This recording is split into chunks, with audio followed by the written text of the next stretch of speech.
Okay, welcome everyone to the Fundamentals of Fluorescence Microscopy webinar series. My name is Dr. Paul McMillan from the Biological Optical Microscopy platform here at the University of Melbourne.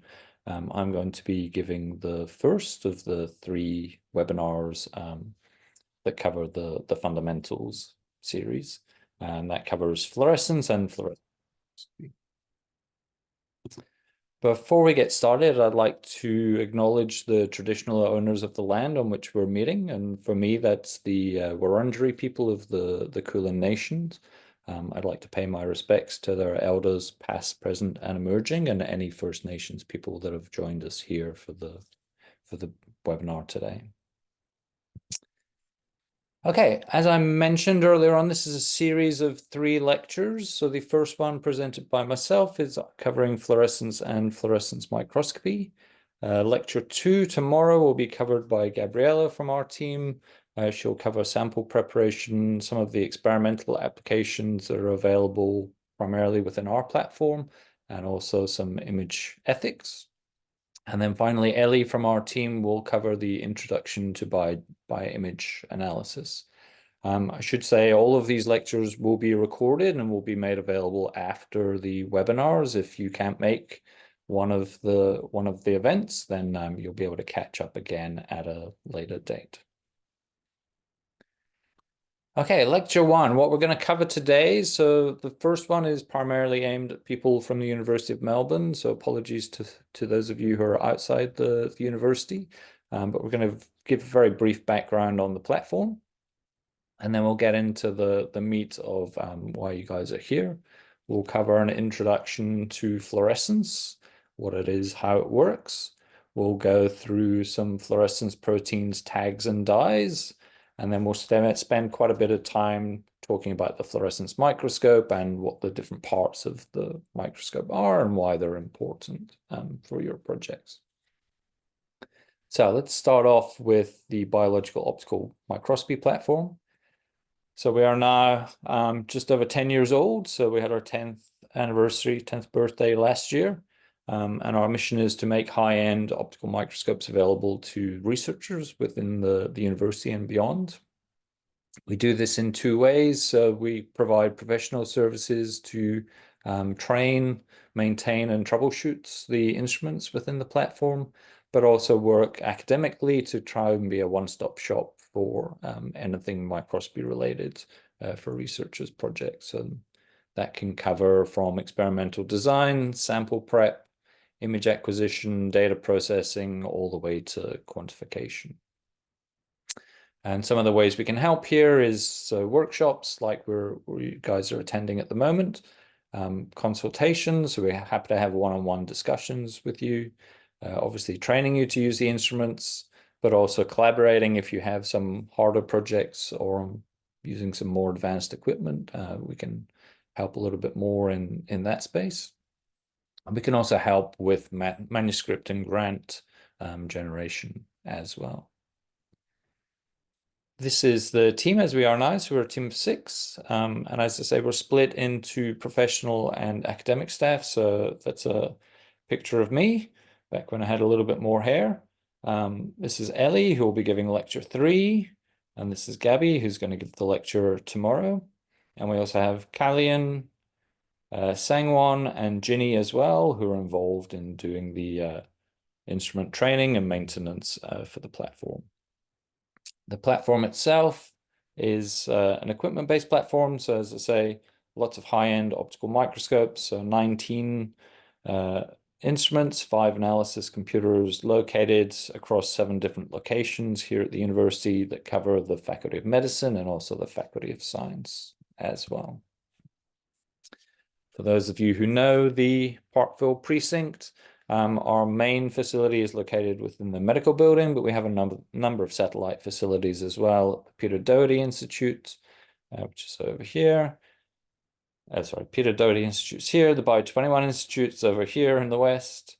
We've got the School of Biosciences, the School of Physics, and also one instrument at St. Vincent's Hospital in Fitzroy as well. If you want more information on what's available in terms of the equipment, they are all listed on the slide, but I'm not going to go through that. then they're available through this website as well.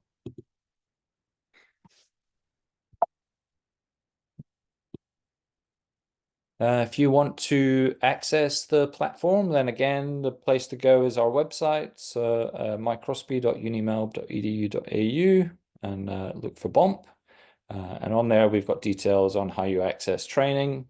You can also check our booking calendar as well, which runs on a system called iLab. So you can see what instruments are available, how busy they are, ahead of getting the training as well. One thing I have included in some of the emails I've sent out to you guys is this link. So our workshop resources. So we run quite a lot of these educational workshops and seminars through the year. These have been recorded and are freely available on our website. The videos here should link you out to our YouTube page.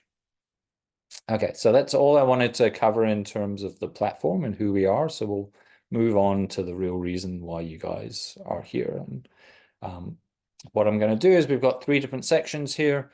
We're going to go run through the presentations, and then I'll give a minute or two. There's a couple of questions I'd like you guys to have a go at answering, just to make sure you're paying attention and understand what's going on. You don't have to answer them if you don't want to, but it's we'll be there. It's also a chance for you to have a quick break from listening to me wittering on about this. I realize an hour and a half is a long time to listen to somebody speak. Okay, so we'll go through the background of fluorescence. So this was first discovered way back in 1852 by Sir George Gabriel Stokes, and then was further defined by Alexander Jablonski a little bit more recently in 1933, and you'll see those names come up again in a few slides' time. So what is fluorescence? So fluorescence occurs when a molecule absorbs the energy from a photon of light, moves into an excited state, and then eventually will emit that energy again as a photon of light, but of a different wavelength. What molecules can undergo fluorescence? Well, there are lots and lots of different molecules. And as you see from the 3 that we've shown here, they have very, very different chemical structures. The one thing that is common between them is these conjugated bonds within the molecules. And the different structural shape of the molecules also changes some of the characteristics of the fluorochrome or the fluorophore as well. And again, we'll go through that in a few slides' time. So what we're going to do is go through the process of fluorescence. And on the left, we're looking at the molecule that is going to undergo fluorescence. And on the right, what we're looking at is the energy levels of the electrons within that molecule. And this is what we call a Jablonski diagram. So there's that name coming back up again from the first slide. So at this point, this is what we call ground state. The electrons are sitting at a low energy state. When that molecule absorbs the energy from a photon of light, this produces a change in the electron states up to an excited state, so a higher energy state. And this is what we call excitation. This molecule will stay at this excited state for a very short period of time before reducing down to a minimally excited state. So it's lost a little bit of energy here. Normally that's lost as heat. And this produces what we call the Stokes shift. And again, we'll go on to that in a few slides' time as well and explain what the effect of that is.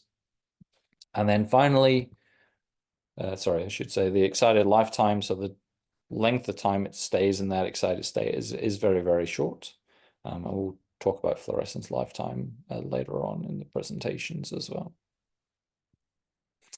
Finally, that molecule will release that energy again as a photon of light by going from this minimally excited state down to the ground state again. And this is what the step that we call emission. So we've got absorption, excitation, and emission. This molecule can undergo multiple rounds of fluorescence. So it can essentially be a cycle. So one molecule can emit multiple photons of light. However, this will stop if the molecule becomes damaged and can no longer undergo fluorescence. So here we've got a physical breakage of one of the bonds, and that will stop the cycles of fluorescence. That's a photobleaching. Okay, so this just goes through again that Jablonski diagram. So we go through the absorption. The electrons go up to the higher excited states. We lose a little bit of energy as heat, bring them to the minimally excited states. And then finally, those electrons go back down to the ground state, and that's what causes emission of a photon back out. This is an example of enhanced green fluorescent protein, which again we'll talk about in a few slides' time. This shows the excitation emission spectra for EGFP.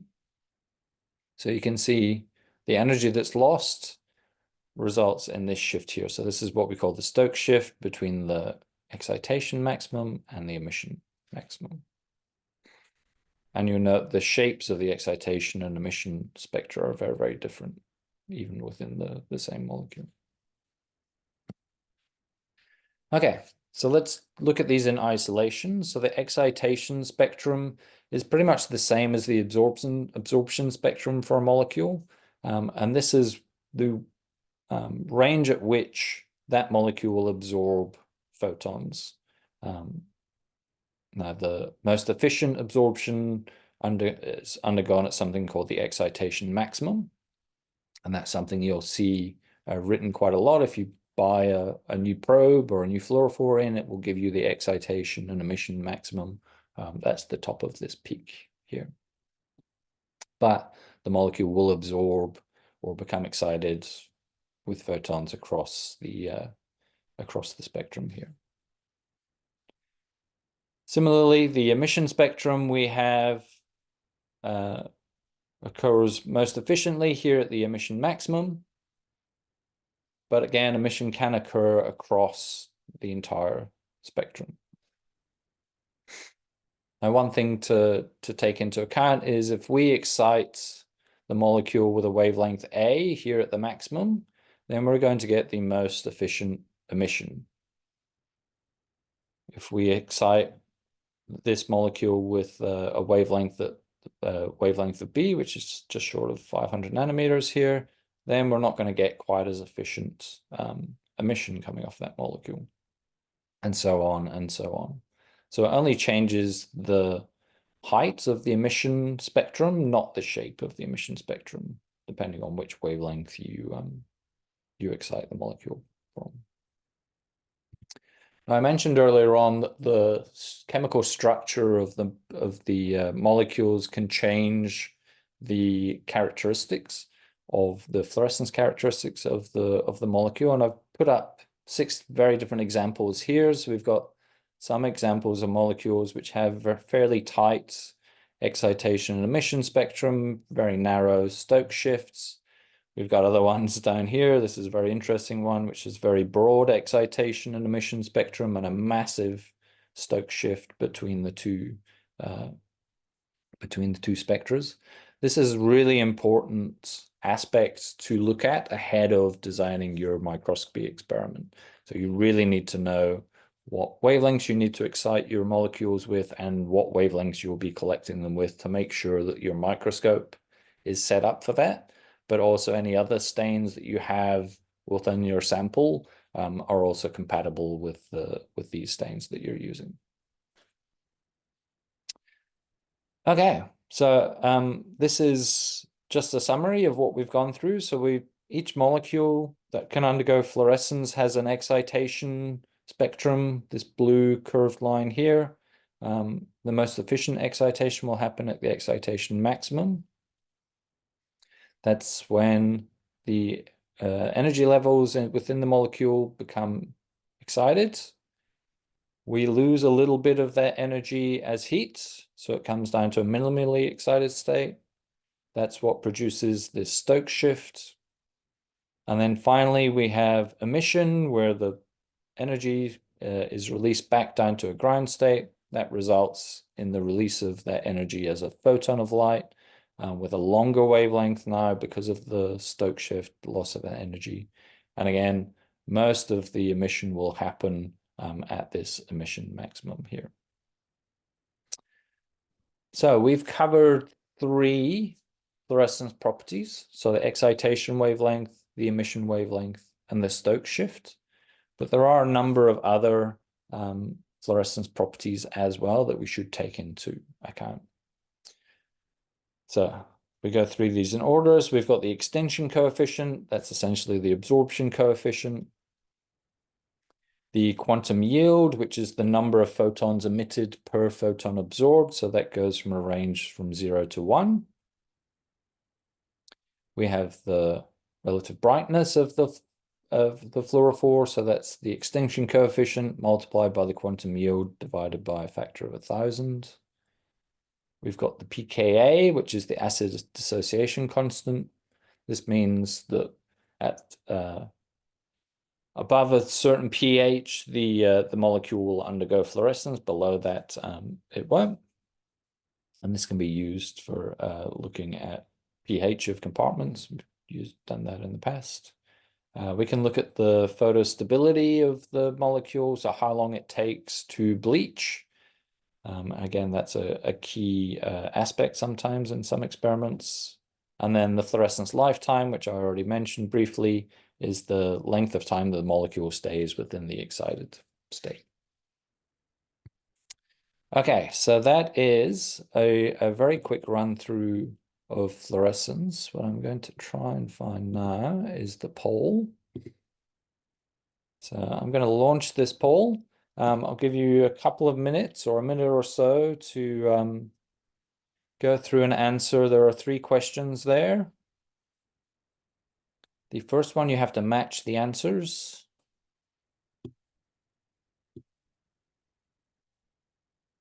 Hopefully everyone can see that because I don't have anyone that's participated out of over 100 people.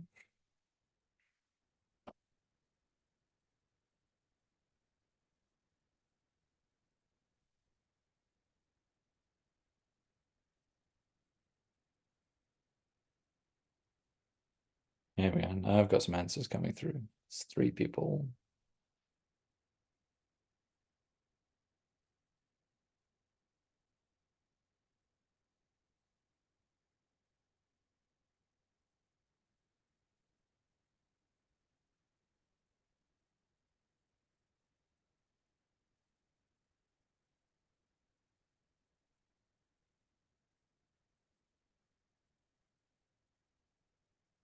Okay, I'll give you another 20 seconds just to finish that off. But almost half of you have participated, so that's good.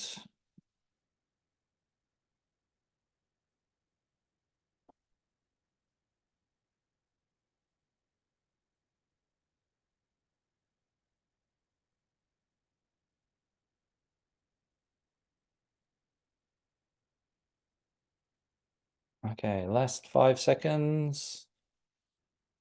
Doesn't matter if you don't complete it, just for a bit of fun and to keep you guys awake. Okay, let's end the poll. And we're just going to share the results. So hopefully you guys can see the correct answers there. So for question one, what's the correct order of events in fluorescence? So we've got absorption followed by excitation followed by emission. For question 2, what best describes the Stokes shift? The correct answer is heat loss that results in emission of a longer wavelength photon, which most of you guys got correct. And then question 3, what should you match your illumination wavelength to? That is the excitation maximum, which again, hopefully most of you got. Okay, let's try and get rid of this so I can get on. Okay, so that was a very brief overview of fluorescence. What we're going to move on to now is a little bit of fluorescent proteins, dyes, and tags. And we'll go through a few examples of where these might be useful. Okay, so we'll start off with green fluorescent protein, which hopefully most of you guys have heard of. This is also abbreviated as GFP. This protein is a naturally occurring protein which is isolated from a jellyfish, Aquariora. And back in 2008, these three gentlemen shared the Nobel Prize in Chemistry for the discovery and development of GFP and other fluorescent proteins as a tool for fluorescence microscopy. So Shimomura was interested in jellyfish and working at what proteins they had, and he initially identified the green fluorescent protein. Martin Chalfie was a grad student who was the first person to use it for trafficking, for checking the trafficking of proteins. And then Roger Chen took the naturally occurring fluorescent proteins and really made some fantastic efforts in terms of widening out the color palette available to researchers. In terms of expressing fluorescent proteins, so these are genetically encoded protein sequences. So these require some form of genetic modification. This can either be by expressing plasmids containing these fusion proteins or by integrating into the genome with something like CRISPR. What you would normally do is fuse the DNA sequence for the GFP in line with your protein of interest, so the DNA sequence of your protein of interest. And you can fuse the GFP to your protein of interest either at the N terminus or the C terminus. And I'll show on the next slide why you might do one over the other. Unfortunately, I can see a few people raising hands. In the interest of time, if you can hold your questions to the end, that would be good. Or feel free to put them in the Q&A, and we can cover them at the end.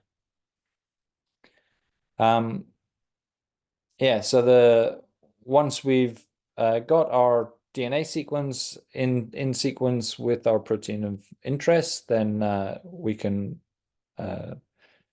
get the plasmid or the DNA into the cells that we're interested in, either by transfection, electroporation, or viral transduction. Some of the key considerations I mentioned before, you can put your GFP either at the C terminus, as in this example of the protein of interest, that POI, or at the N terminus. And some of the things we might need to think about here are trafficking motifs. So certain proteins have either an N or a C terminal amino acids motif that's specific to the location of that protein. So things like proteins that go to mitochondria very often have an N-terminal sequence, which is cleaved off as part of the trafficking. Similarly, we might want to look at the secondary structure of our protein of interest if that is known. If the C terminus is embedded within the protein structure, then adding another protein tag on that could cause a rearrangement of the secondary structure of your protein. The other really important thing to look at is the expression levels. So very often, if you're using a plasmid to express your protein fusion, these are very often viral promoters, which are very, very strong promoters. There's an example down here of one protein that's expressed at different levels. I'm always a fan of trying to express your fusion proteins at the minimum level that you can get away with, because or you've got less chance then of causing any perturbation to the system. The other thing to bear in mind is that GFP, because it is a protein in its own right, is fairly large. So it's a 27 kilodalton protein, which again is something that you might have to think about, that you're attaching that to your protein of interest. So that again can change the behavior of the protein that you're looking at. GFP is now, and other fluorescent proteins are now fairly ubiquitous. So you can have GFP bacteria, worms, flies, mammals and mice, zebrafish, whatever you can think of. Essentially, they've been able to express a fluorescent protein within that. For GFP structure, so I mentioned it's always it's a protein in its own right, so it folds like other proteins do. In this case, it forms a beta barrel conformation, so made up of beta sheets. This is the side view of the protein. This is the top down, so it gives you a feel for the barrel shape. And the amino acids, there are three amino acids, so tyrosine, glycine, and serine, that make up the fluorophore that sits in the middle of that beta barrel. So here's a picture of the three amino acids coming together to form the fluorophore in the middle of GFP. Now, I mentioned earlier on that there are a number of large range of fluorescent proteins now available, and this is some of the work that Roger Chen, who was awarded the Nobel Prize, has done, but also a number of other people have been able to make point mutations within say the GFP molecule. So this is the original GFP molecule. These are some of the mutations, and this has resulted in cyans, blues, yellows. So lots of different spectrum running off that. There's another fluorescent protein called DS red, and again, that's been heavily mutated again. So that M cherry comes out of that DS red background, M plum. So some of these you may have heard of before. And this, as I say, has resulted in fluorescent proteins being available across the visible light spectrum from the blue all the way across now into the red channels and kind of beyond, closer to near infrared as well. If we go back to the slide that I looked at before, so all of these fluorescent proteins have the same characteristics that a fluorescence molecule has, but they have a couple of extras which are specific to fluorescent proteins. So the first of these is the oligomeric state. So does this protein like to stay by itself, or does it like to form dimers or tetramers? And again, that's a really important thing if you're looking at tracking your protein of interest, realizing that if your fluorescent protein you've put in there forms a tetramer, it's going to cause some kind of aggregation of your molecules, and again could perturb the system. The other thing to look at is the maturation rate, so how long it takes for that fluorescent protein to fold, for that fluorophore to be generated, and for fluorescence to be created. So as I said, there are lots and lots of different possibilities in the fluorescent protein space, and fortunately for us, this website has been established, so Fluorescent Protein Visualization, so fpviz.org. This allows you to look at a number of these characteristics, plot these onto a table. You can narrow down into specific excitation wavelengths or emission wavelengths and try and identify the protein that's going to be best for your experiment. So I thoroughly recommend, if you're designing your experiments, that you go and have a look at that website. The other really nice thing, so very often we have our protein of interest, which we've tagged with GFP, but very often we want to know where it's going. We might have an idea, we're looking at a protein that we think goes to the mitochondria or we think goes to the endoplasmic reticulum. How do we know that? And very often in microscopy projects, we would do that by doing a co-staining experiment. So this slide highlights a commercially available solution, but you can combine, say, a GFP tag with your protein of interest with another fluorescent protein which is tagged and expected to go to a certain location. So there are, as I mentioned before, trafficking signals which will direct proteins to specific places. So one example here is if you want to tag the nucleus, then you can use something with a nuclear localization signal attached. If If you want to stay in the cytoplasm, you have a fluorescent protein with a nuclear export signal attached.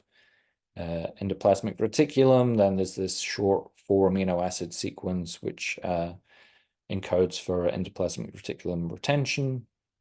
And the list goes on and on here. These are just a few small short examples of commonly used co-stains. Then the final thing with fluorescent proteins is, if you get a bit bored, then this is a bacterial slide where they've used different bacteria expressing different fluorescent proteins. You can paint a nice beachy sunrise scene using your favorite fluorescent proteins. Okay, I want to quickly show some alternative fluorescent proteins and when they might be useful. So I'm going to go through 3 quick examples. So one is split FP, the next one is photoconvertible FPs, and then the last one is FRET biosensors. So in the split fluorescent protein, we've got our fluorescent protein molecule here. And if you remember me saying it was made up of beta sheets, which are strings of amino acids which form this sheet. And in this example, what we're actually doing is removing one of the sheets out of the fluorescent protein molecule and using that as a tag to attach to our protein. So it's got the benefit, it's much, much smaller. This molecule can hopefully traffic and perform a little bit more near normal than having a large fluorescent protein attached. The nice thing is when this beta sheet comes into contact with the rest of the fluorescent protein molecule, it will combine and undergo fluorescence. So it's a really nice marker for when your protein of interest with this beta sheet comes into contact with your fluorescent proteins, you can then visualize that. So the nice thing is this beta sheet is a very short, so as it says down here, 15 amino acid fragment of the larger molecule. The next thing I wanted to go through were photoconvertible fluorescent proteins. So these are used in commonly protein trafficking experiments where you want to select a certain region of the sample. And in this case, you can switch the fluorescence emission from one wavelength to another and track those molecules that you've selected over time. This is also used in the super resolution domain as well for selectively switching molecules to build up single molecule localization experiments. And we'll cover that a little bit in tomorrow's lectures. In this case, this is EOS molecule, which is one of the commonly used fluorescent proteins. And what we're doing is we use the activation from laser light, which is normally around 405 nanometers, which is a common wavelength on most confocal systems. And this causes a structural rearrangement down here of the fluorochrome, the fluorophore, and that switches it from a green emission wavelength into a red emission wavelength. So you can actually track the changes between those that have green and those that have red emission. The last thing we want to cover are FRET biosensors. So this is fluorescence resonance energy transfer. And in this case, we've got 2 molecules that we want to look at the interactions between. So in this case, a sensory domain and a substrate. And for our sensory domain, we've tagged this with a cyan fluorescent protein. And the substrate is tagged with a yellow fluorescent protein. So in this case, where there is no interaction, we're exciting the cyan with its relevant wavelengths, and then we're looking at the emission of fluorescence coming out from that cyan fluorescent protein. So you see here in the spectral analysis, we're getting more emission from the cyan than we are from the yellow fluorescent protein. What happens if these 2 domains come together, and this results in the fluorescent proteins coming together, and these need to be pretty tightly together, so it needs to be within 10 nanometers. What we have is this resonance energy transfer occurring. So in this case, we're still exciting just the wavelength for the CFP, but because this YFP is now in close proximity. We're not seeing the emission from the CFP. What we get is the energy transfer, which results in the excitation of the YFP, and then emission from the YFP, not from the CFP. And in this case, you can see here, this graph has shifted. Now we're seeing emission from the yellow fluorescent protein molecule and less from the YFP molecule. And we can quantify now the interactions between those two proteins. And again, I think tomorrow we'll cover quite a bit on different FRET biosensor applications. Okay, next thing we want to go on. So we've gone through fluorescent protein applications, and one of the caveats has always been that the tags are quite large. So one way we can get around that is by using something called an epitope tag. And in this case, these are small amino acid sequences that are added to your protein of interest. So these are some of the examples, which you may have already seen. These are the amino acid sequences of these epitope tags. So the nice thing there is you have less chance of the artifacts because the tag is much, much smaller. So you can see these are in the order of 1 kilodalton versus the 27 kilodaltons that the GFP would add onto your molecule. Sometimes you will see on a plasmid that researchers have used repeated sequences. So if you see a 3x HA, that means that it's the HA tag repeated 3 times. And that just gives you a few more sites for antibody labeling. We'll cover antibody labeling in the next slide. The downside with these is they require labeling after the fact. So either with an antibody and dye combination, or just with a straight dye in the case of something like the halo tag here. So there's a secondary step that you need to do in order to actually visualize your protein in this case. So what we'll do is go through the antibody labeling approaches. And normally to do this, your sample needs to be fixed. And again, Gabby will go through a little bit of sample preparation tomorrow as well in terms of how you would fix and prepare your samples for antibody labeling. So in terms of antibody labeling, there are 2 different methods. So one is the direct immunofluorescence assay, or IFA, and the other is the indirect immunofluorescence assay.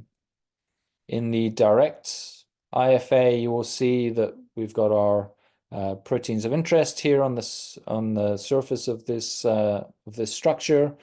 These antibodies are specifically designed to recognize the proteins that we're interested in. And this antibody has directly conjugated to it a fluorophore. So this is really nice that, we get detect each of the molecules from the antibody, and we've got the fluorophore directly attached.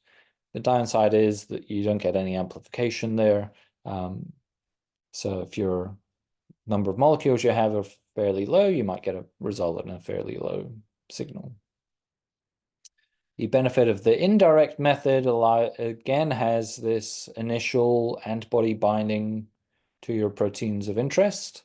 And it's not shown on this diagram, but you then would go in with a secondary antibody, which has a fluorophore attached to it. And you can have multiple secondary antibodies binding to this primary, which then gives you that amplification step and makes your signal a little bit stronger.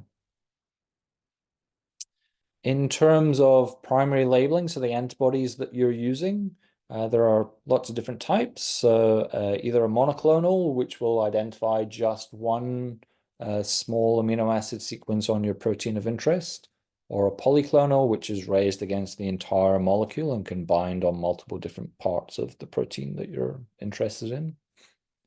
There are lots of different isotypes that we can use as well. So IgG is a common one, but there are lots of others. One thing we need to take special care of and know is the animal that the antibodies were raised in, especially if we're doing the indirect immunofluorescence assay, because that becomes very, very important. And again, I think Gabby will cover that in tomorrow's lecture. One other thing that's becoming more and more common is the use of nanobodies or short peptides to identify your proteins. So for nanobodies, these come from things like camels and sharks. Nanobodies can just go through kind of in silico screening. And these again just mimic that domain on the antibody that binds to the epitope within your protein of interest. In terms of the sources of where you would get these from, so these antibodies can be commercially available. So there are lots of companies out there which will sell you your primary antibody with and without conjugation. So companies like Abcam will do that. There are kits available if you have an antibody and you want to conjugate a fluorophore, then you can do that yourself. There are also companies that you can design these and get them ordered specifically for your protein of interest if it's not a common protein. And I've put homemade, but I don't really mean make it at home. There are some facilities, I think WeHi has one in Melbourne that will also help you to generate antibodies as well. In terms of secondary labeling, so I showed you with fluorescent proteins that we have a full color palette now across the visible light spectrum. It's the same with the secondary labeling. So here I've shown examples of elixifluors, which are commercially available dyes, which are commonly conjugated to antibodies.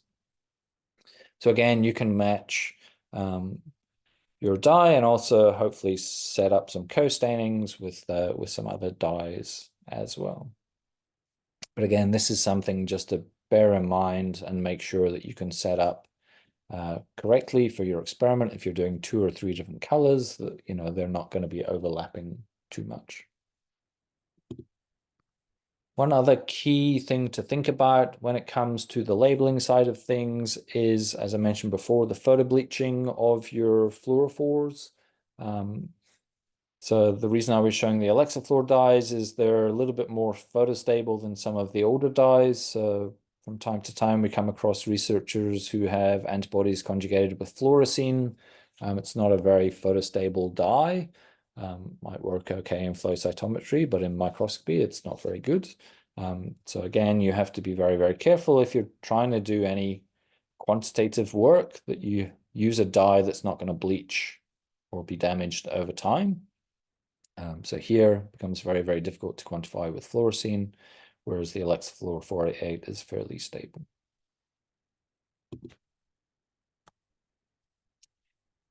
Okay, multiplexing. So that's another possibility. So most microscopy experiments that researchers will do, they'll use anywhere between 1 to 4 colors. That's a kind of fairly standard setup. But there are possibilities now to go beyond that. And we have researchers going up to about 9 or 10 colors at the moment. One example of this is the Opal staining kit. These come in 7 or 9 colors. And they use a slightly different way for staining the samples. Other ways of doing multiplex are available. In this case, it's an indirect immunofluorescence assay. So we've got our protein of interest here is the green triangle. This is our primary antibody. We then go into a secondary antibody, but rather than having a fluorophore attached, this has got an enzyme, horseradish peroxidase, attached to it. And what goes on here is we have a chemical reaction. So the horseradish peroxidase uses the hydrogen peroxide to convert this fluorophore, so from an inactive state to a reactive state. And this essentially will bind to the tissue or the sample that you have covalently. So it attaches the fluorophore to your sample essentially. You would then come in with heat, in this case microwave, and that denatures and releases the proteins here, but your fluorophore stays bound. And then what happens is you go back and repeat the process again with another antibody, with another fluorophore of a slightly different color, and you can do that through multiple rounds to build up the multiplex. So this is used quite a lot in cancer biology to identify different immune cells. One other secondary dye that some people use, although hasn't really taken off due to the expense of these, I would say, are quantum dots. So these exhibit fluorescent proteins, but properties, but work very differently to standard fluorescence. So they absorb light of one wavelength and emit at a different wavelength, but it's not using the electronic transitions that I showed. But on the other side, that means that there's less photo bleaching. So these are, as the name suggests, small dots or particles, which have different combinations of chemicals within them. The nice thing is you can tune the emission wavelength depending on the diameter of the quantum dot.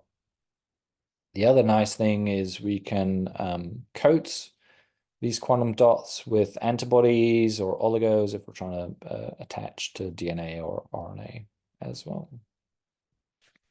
This slide just shows an example of the excitation and emission spectrum of the quantum dot. So you'll see the dotted lines here are the excitation spectrum. So you'll see they're all very, very similar, which gives you the benefit that you could use a 4 or 5 nanometer line to excite all of the molecules. And then the emission spectrum are fairly narrow, so it should allow you to do at least this 4-color experiment relatively easily. Last thing that we want to cover are probes and stains. So I mentioned that with the fluorescent proteins, there's lots of different compartments in the cell that you might want to look at, different organelles. There's a list here of different compartments that are targetable by either fluorescent proteins or stains. These tend to be cell permeable stains, which penetrate into your sample and will, for whatever, something that's specific to the stain, only go to a certain organelle or certain compartment. I'm not going to go into this because these are the list is kind of endless, and most of these are commercially available. There is an example here from Thermo Fisher where here I've set up a kind of 4-color staining experiment. So we're using DAPI, which stains the nuclei of the cell. One key consideration for these stains is some of them are not able to be fixed, so need to be done in live cell imaging. So in this case, DAPI is fixable. We have cell mask, which is a plasma membrane stain, in this case in the deep red. It's emitting in the kind of late 600s range. This will stain the outside, the plasma membrane of the cell. There are varieties of this that can be fixed or can be imaged as live. This TMRM is a mitochondrial stain in the red wavelengths, which is a bit hard to see in here. But again, that can only be done in live cell imaging experiments. And the last one that I've shown on this experiment is endoplasmic reticulum tracker, ER tracker, which is in the green wavelength. And again, this is a live cell experiment only. So worth a Google if you're trying to stain a specific organelle or compartment.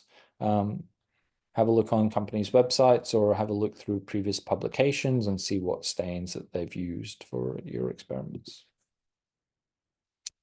Okay, that's the end of the fluorescence proteins, dyes, and tags section. So I will start up the next quiz. Again, we'll give you a minute and a half to complete these questions.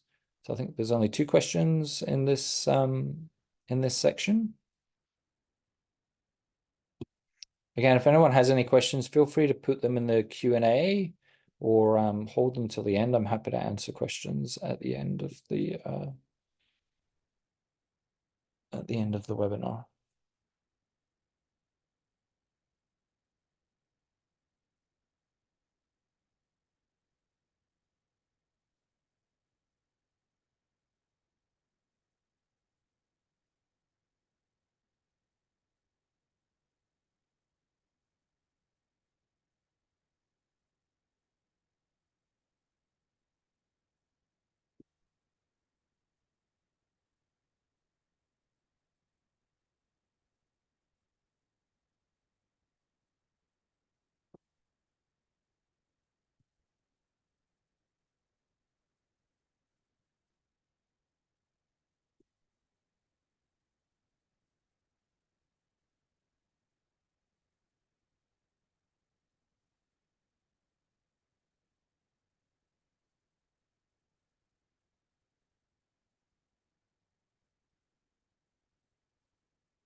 Yeah, we'll give you another 20 seconds just to finish off.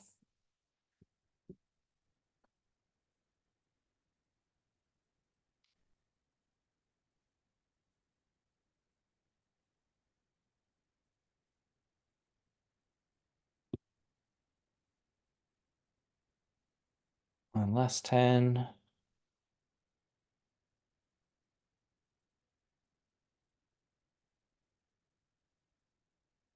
And we're done. Okay, let's share the results on that.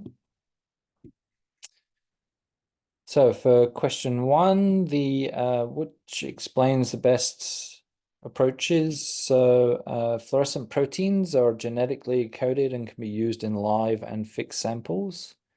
Direct immunofluorescence requires an antibody conjugated to a fluorophore.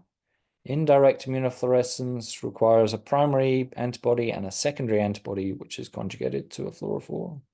And epitope tags are genetically coded that can only be detected by antibodies and dyes. For question 2, which of the below are properties that are relevant only to fluorescent proteins? And the correct answers there were oligomeric states and maturation rate. The lifetime and brightness are applicable also to, mostly to fluorescent dyes. Okay, let me just come back out of the poll. And we will move on to the last section, so fluorescence microscopes. Apologies if you can hear my dog barking in the background. So what we're going to do here is we're going to go through the structure of 2 different types of fluorescence microscopes. So the epifluorescence or widefield microscope and the confocal microscope. So this is a rather complicated and scary picture of the structure of an epifluorescence microscope. But this is what we're going to simplify it down to. So the first thing is the illumination, the light source. We're then going to look at the excitation filter, the objective. We'll come back up through the light path to the emission filter, and then up to the detector, in which case is a digital camera. Okay, and we'll go through each of those parts of the microscope and explain what they are. So first thing is, on an epifluorescence microscope, the illumination can be done in a number of different ways, either through traditional bulbs, so things like mercury, xenon, or metal halide bulbs. More recently, this illumination is done using light-emitting diodes. So this example shows a mercury arc bulb and shows the wavelengths at which these bulbs produce light. So they produce white light, but there are peaks within the spectrum in terms of where they produce light most powerfully. The nice thing with light-emitting diodes is that it produces a single, much more defined light for excitation sources. But for using things like the bulb-based methods, what we need to do is clean up the wavelengths of light that we're exciting our samples with. And we do that using what's called an excitation filter. This is usually called a bandpass filter, which allows just a narrow band of light to go through. So here you can see the white light coming in from the bulb through the excitation filter, and that's producing just a green light to go on to our sample. So we can specifically excite one of the molecules within the sample. This excitation filter sits within something called a filter cube. So here you can see our incoming light from the illumination source hits that excitation filter, travels through, so just the light that we want travels through, and then hits this second mirror here. This is sometimes called a beam splitter or a dichromatic mirror. This is specially tuned to reflect the emission light, sorry, the excitation light that's coming through the excitation filter down to the objective and then through the objective to our sample. We're then collecting light through the objective that goes back up from the bottom here in this example. It's this beam splitter mirror is tuned to allow that emitted light to go through, and then that will be again selected through an emission filter before going up to the detector. So this is a rather key part of your microscope in terms of selecting the excitation light that's going through and also the light, the emission light that's going to hit the detector. The most important part of your microscope is the objective, and there is a lot of information printed on your objective. Sometimes it's hard to see, especially if you're on an inverted microscope, but it tells you a lot about the characteristics of the objective on the outside. So we're going to go through some of those key characteristics of your objective.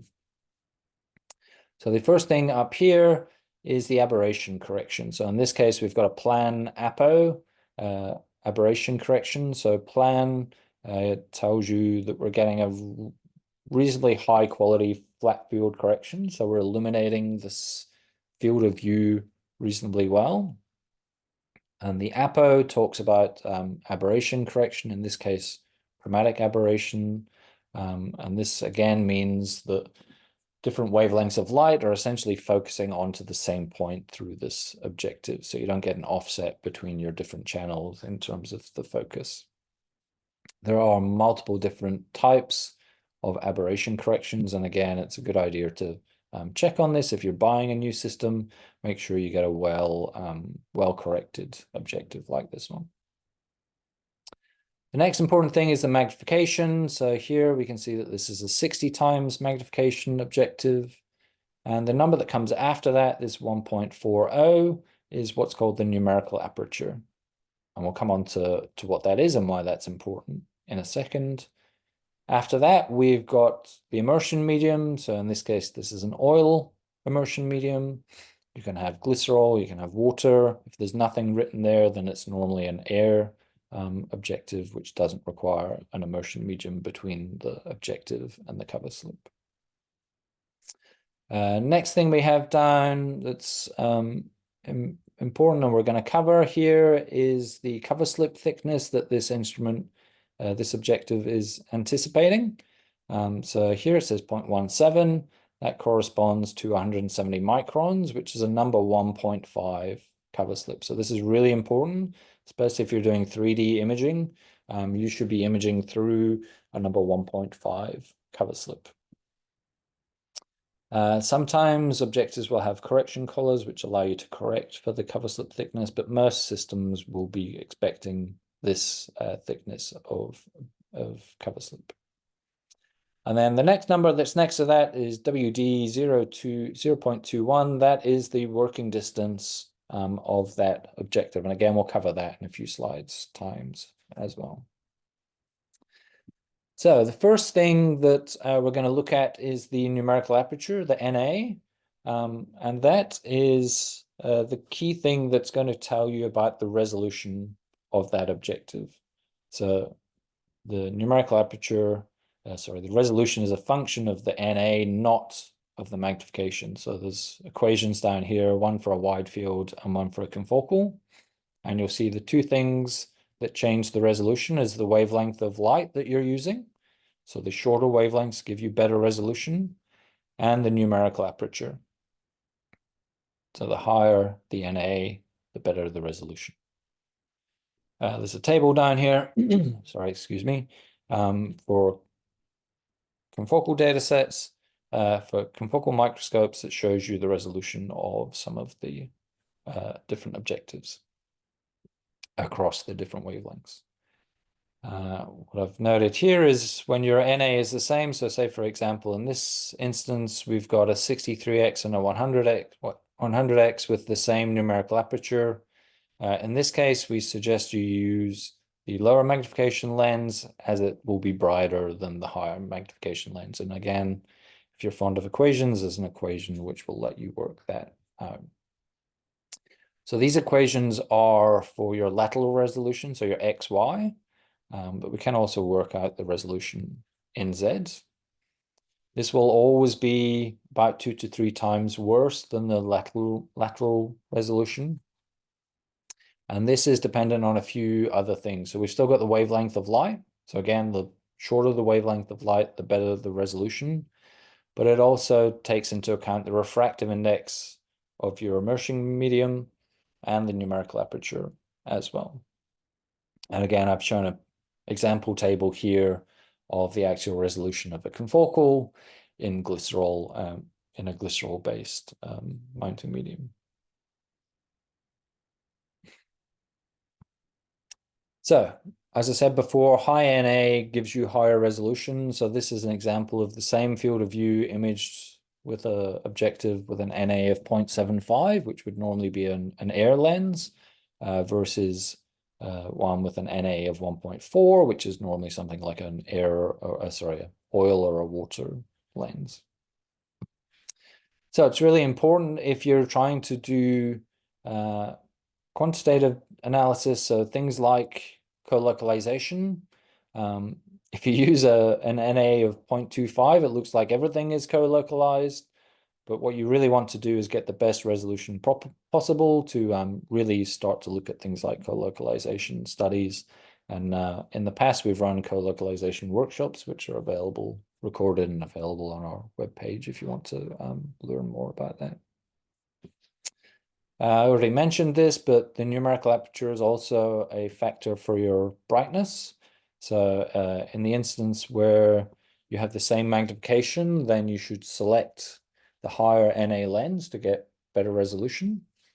And the other way, if you have the same numerical aperture as the example I gave before, then you should select the lower magnification lens for more light.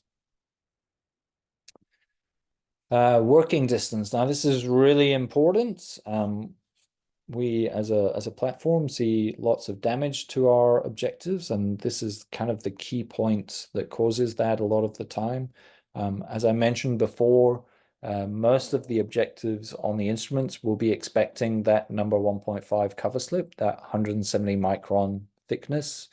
For each of our instruments, we produce these specification sheets, which will give you the working distance and also the cover slip thickness that's expected for that objective. In this example, you'll see it's all number 1.5 cover slips.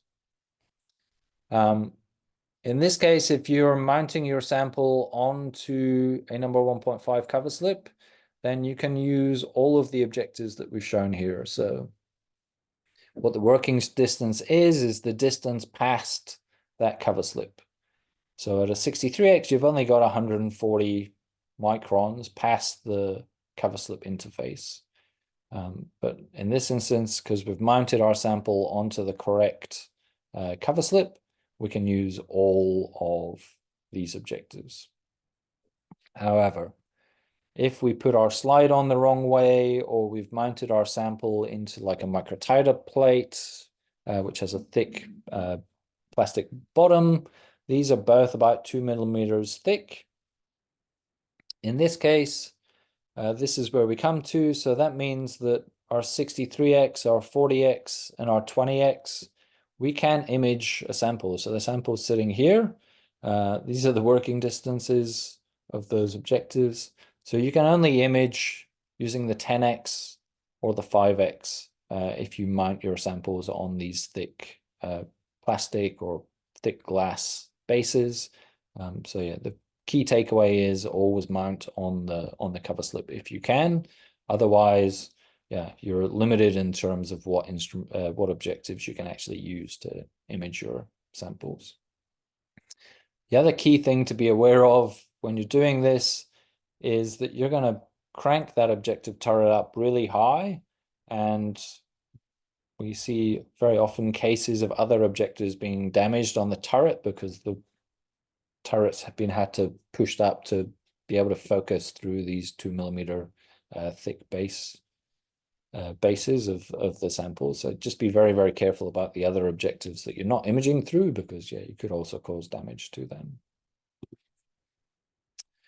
Objective care, as I said, the objectives are the most important part of your microscope. They're also very often the most expensive. We just got a quote of $14,000 for one of our damaged objectives. So really, please take care of them as much as you can. The air lenses, obviously, you should avoid contact with immersion oils. If you do accidentally get an immersion oil onto an air lens, then I recommend that you contact the person responsible for the microscope as soon as possible and get that cleaned off. Very often that's not a task that, certainly within BOMP, that we want the users doing. We'd rather you let us know. We understand it happens accidentally. We'd rather just care for the objective than tell you guys off for doing the wrong thing. For immersion lenses, and specifically oil immersion lenses, then we ask that you would clean those off at the end of every session. And we give instructions on our training manuals on how to do this, but I thought I would go through it. So in this case, we're using specialist lens tissue, not using Kim wipes or ordinary tissues. They're too abrasive for the lenses. And what I normally do is to take a strip of lens tissue and I will dab that onto the objective, and I'll do that multiple times. You can see here a little string as the oil becomes less and less as I've mopped most of that up. I will then take a fresh piece of lens tissue, soak that in a solvent. So we use 80% ethanol for most of our microscopes. And I'll form a strip of the ethanol and I'll basically slide that objective across, the lens tissue across the top of the objective. So I'm not applying any downward pressure. I'm just kind of sweeping it across the top. That does a really nice job mostly of cleaning off any of the excess ethanol. And then finally, I'll take another dry piece. I might go around the outside of the lens, not across the central glass part. And I might go down the sides of the objectives just to mop up any excess oil or any other immersion mediums that may have run down the side. So again, yeah, please take care of the objectives. They're the most expensive and the vital parts of your microscope. The next thing we'll cover is the emission filter. So we already covered this a little bit in the filter cube. There are different types of emission filters available. So this figure here shows LP520. That corresponds to a long pass. That basically means this filter will let any wavelengths of light beyond 520 nanometers pass. You can also have a short pass. So if you had a short pass 520, it would be letting anything lower than 520 pass. We also have band passes as well, which are narrow bands. And I'll show you on the next slide some of those bandpass filters. So here, this example shows a dual bandpass filter where this emission filter will let both this green wavelength and this red wavelength through at the same time. In this case, you would use diode-based illumination to just excite the green fluorophore, turn that off, and then turn on diode-based illumination just to excite the red fluorophore. Final part on the epifluorescence microscope is the thing that's capturing the image. So this tends to be a digital camera. There are multiple different varieties: charge-coupled devices, electron multiplying charge-coupled devices, which are better for dimmer samples. Quite a lot of the manufacturers are now moving to the scientific CMOS cameras, which are the cameras which make up your phone camera. These have the benefit that they're very, very fast. There are, again, key considerations in terms of selection for these. So the quantum efficiency, how efficient they are in converting a photon into an electronic signal. The physical pixel dimensions of the camera itself. Monochrome versus color. So if you're doing just fluorescence, I would suggest you always use a monochrome camera. If you're doing things like H&E stains, then you probably want a color camera. There are cameras available that have dual chips, so you can switch between monochrome and color as well, if that's something that you need that flexibility for. The other thing is the bit depth of the camera as well, which is the number of grayscale values that the signal can be separated out over. Okay, so that's a run through the epifluorescence microscope.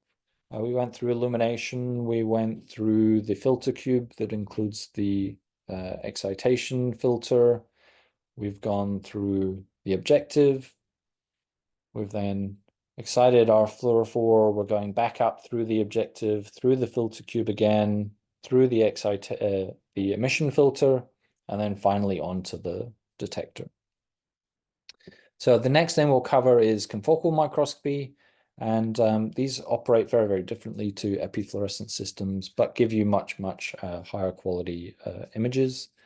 And this is because the epifluorescence system, you are illuminating the entire field of view, and you're seeing fluorescent signal that's coming from out of focus regions as well as your focal plane. For epifluorescent systems, your best imaging is done within the first 20 microns past the cover slip. Confocals, as I say, can give us higher quality resolution, but they come with a higher price tag as a result. So we're going to go through some of the similar things on a confocal. So we'll discuss the illumination and how that differs.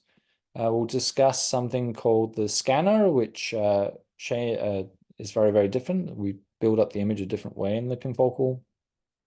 We'll discuss the pinhole, which is the thing that's giving us the optical sectioning ability. We'll discuss the detectors, and we'll also discuss the computer-generated images as well, which I guess applies a bit to epifluorescence too. The one thing I won't cover is things like the excitation and emission filters and the objectives, which we've already covered on the epifluorescence system. Okay, so for our illumination on confocals, rather than illuminating the full field of view with a bulb or with a diode, we're using laser illumination. And the reason we're using that is it can be monochromatic, so a single wavelength. Therefore, we don't necessarily need an excitation filter. And it's a narrow parallel beam of light, so it's what we call collimated and can be very, very powerful. So this is an example of one of the excitation light sources. This is probably 488. So again, very, very narrow.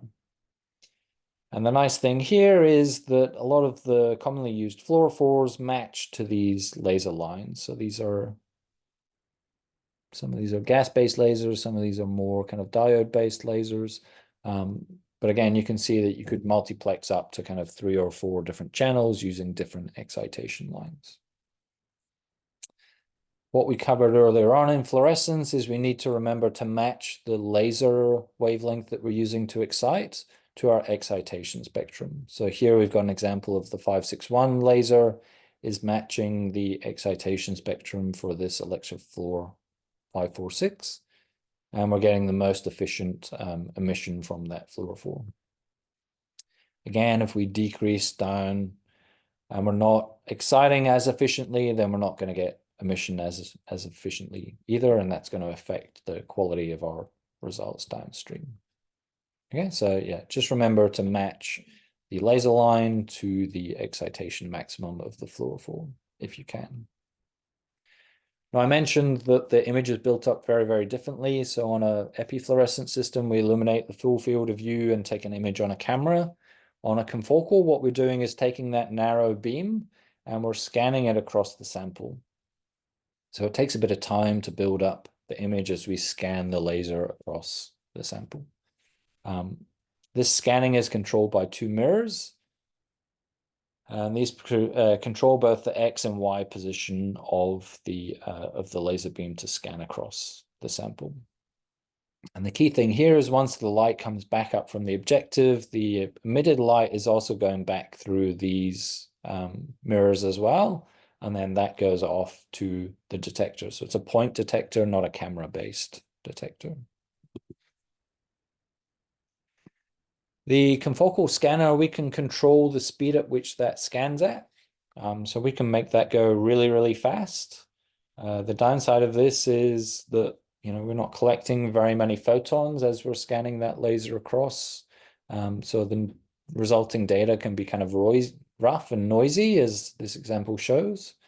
If we slow that down, then we can build up the image quality a little bit more. But if you slow it down too much, then you find out that actually it's nice and smooth, but actually you probably bleached your sample, and you can see the intensity differences here between the 400 Hertz and the 10 Hertz. So what we need to do is try and find that sweet spot where we're imaging, getting good enough image quality without slowing down the scan speed too much. The next thing we'll look at is the confocal pinhole. So again, as I mentioned, that's the thing that's giving us the nice optical section. So on a wide field system, like we discussed, we're illuminating the full field of view and we're collecting light from above and below the focal plane. On the confocal, what we do is we put this pinhole or aperture sitting directly in front of the detector, and we can control the dimensions of the pinhole. So the smaller the pinhole goes, the smaller our depth of field is essentially on the image.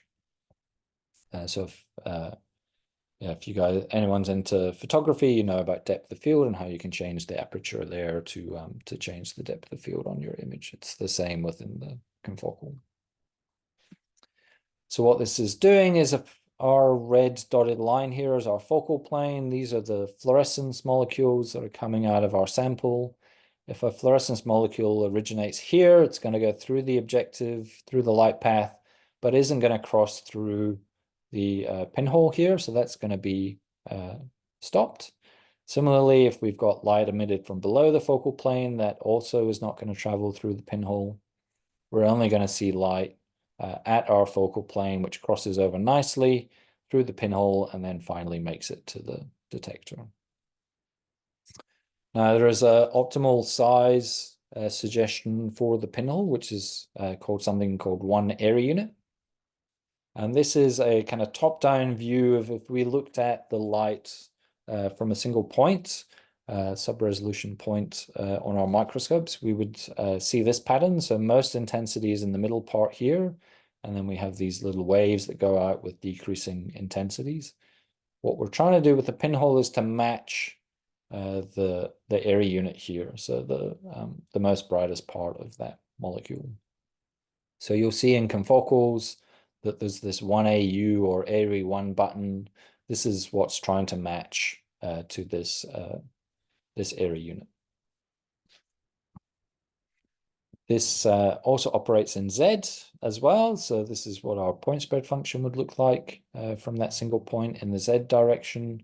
And again, when we're setting our pinhole, we're setting it so that we're just taking the brightest part of the molecule in the middle here, and we're getting rid of all of this background out of focus information.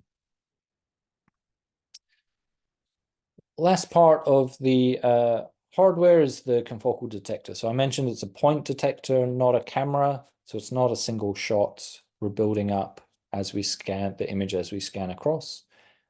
As with cameras, we're absorbing photons onto the chip and converting that into an electronic signal. In this case, we're amplifying that signal up using something called an electronic gain, and we'll cover that in the next couple of slides' time. The downside is the more gain that we add. So if our sample is really dim, the more gain we add, the more noise that we get. There are 2 modes that confocal detectors work on. So integration mode, where it basically adds this signal together to generate the image, or more and more common these days are photon counting modes, where it assigns the signal as it comes into an individual photon. And this can give you much better image quality, less noise as a result. There are multiple types of confocal detectors. So again, something worth knowing about your microscope when you're using it. Sometimes there's more than one available on each microscope. So the PMT is a kind of old-fashioned standard confocal detector that has quite a lot of electronic noise when you increase the gain. We have other types of detectors, so GASP or GAS or APD. And on the bottom here, I've just shown a few examples from a couple of the vendors in terms of there are now different detectors that are specific are more efficient in different wavelengths. So for example, this high DR is going out into the red, out past the kind of 800 nanometer range, but doesn't have as nice quantum efficiency as the high DS in the shorter kind of green wavelengths here. So again, a key consideration, depending on what stains you're using, which detectors you should use for those purposes. Okay, one of the things I mentioned is one of the steps we do is to amplify the signal using electronic gain, and that can increase the noise. One of the things we can do here is to do an averaging, so take multiple acquisitions and average those out. So here we can see the same field of view taken with no averaging. We can see the electronic noise in the background here. If we take that image twice and average each intensity pixel, we can see that increases our signal to noise. And again, an averaging of 4, that increases it again. The key thing here, again, as I said earlier, was to find the kind of sweet spot between doing enough averaging to get the image quality that you need without doing too much to bleach out your sample or just elongate your acquisition time. In terms of setting up the gain and your laser intensity to collect the data correctly, we need to be very careful about how we're doing that. So this is a bit of an analogy. If we're looking at the intensity and we want to get a feel for, what our maximum intensity is within an image, what's the best image here that represents that? So here we're kind of clipping the top. Here we can see the top, but we don't have any context as to where we're going from.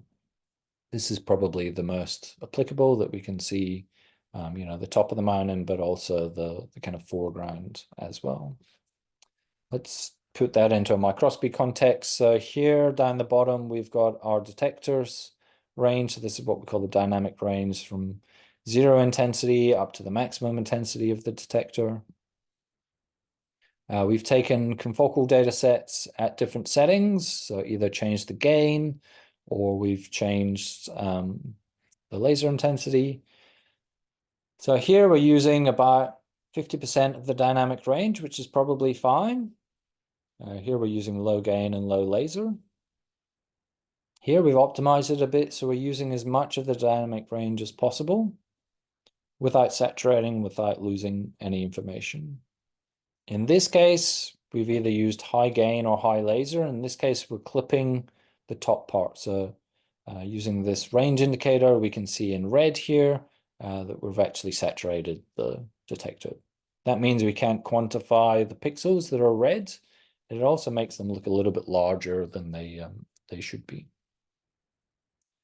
The other thing to watch out for on a confocal is there's this other setting called offset, which will basically clip the low level intensities. Again, you're not giving the full context in terms of what the 0 values are for the microscopy data set. It might look nice and clean, but it's kind of artificially been changed at the time of acquisition. I would suggest you can do this. And if you need to modify brightness and contrast, you can do that in post-acquisition. All right, last thing to go through is the computer-generated images. And as I said, this applies both to confocal and widefield systems. The image is built up from the detector data and forms pixels. And each of these pixels is encoded for an intensity, essentially. So you see an image, but actually it's essentially an Excel spreadsheet of intensity values. So you should be aware before you make any modifications that it's essentially as if you're going into an Excel spreadsheet and changing numbers. So as I mentioned, the image is recorded as an array of pixels. This pixel has a physical size and also a gray level, so an intensity level. So what I mentioned before was a bit depth. What this means is when we acquire the data, we need to make sure that we're acquiring it at the correct resolution. So the pixel size becomes crucial because we can't change that after we've acquired the data. Fortunately, there is a equation behind this. It's called the Nyquist-Shannon sampling rate. There's a link to a calculator here. Essentially, your pixel dimensions should be about 2.3 times smaller than the theoretical resolution of your image, if you want to get the best possible resolution. Again, the suggested pixel dimensions to get the best possible image for a confocal data set are shown in this table here, and I think Ellie will cover this again in lecture 3. The key thing here is you only need to do this if you need that best resolution. If you're trying to count number of nuclei in an image, then you probably don't need a pixel dimension of 60 nanometers. Okay, that is pretty much us. Let me just put up the last poll just to see if you guys have been paying attention. Again, we'll give you a minute and a half to go through that. If you guys are going to disappear off, then I would ask before you do that, that you fill out the feedback poll. Gabby, could you drop that into the chat for everyone, please? So if you could spare a couple of minutes of your time just to go through and provide us some feedback. We'll be doing this at the end of each of the, thanks, Gabby, at each of the webinars. That will really help us to improve and change the content based on how you guys find that. So we'll give it another minute or so to go through and complete that. If you want to leave at this point, that's probably fine. The only thing I was going to go through was the overview of what we've gone through, which is the background on BOMP, the background on fluorescence protein tags and dyes, and the fluorescence microscope. And then just to remind you that we've got 2 more lectures going. So tomorrow, Gabby will cover the sample preparation, experimental applications, and image ethics. And then on Friday, Ellie will cover the introduction to bioimage analysis.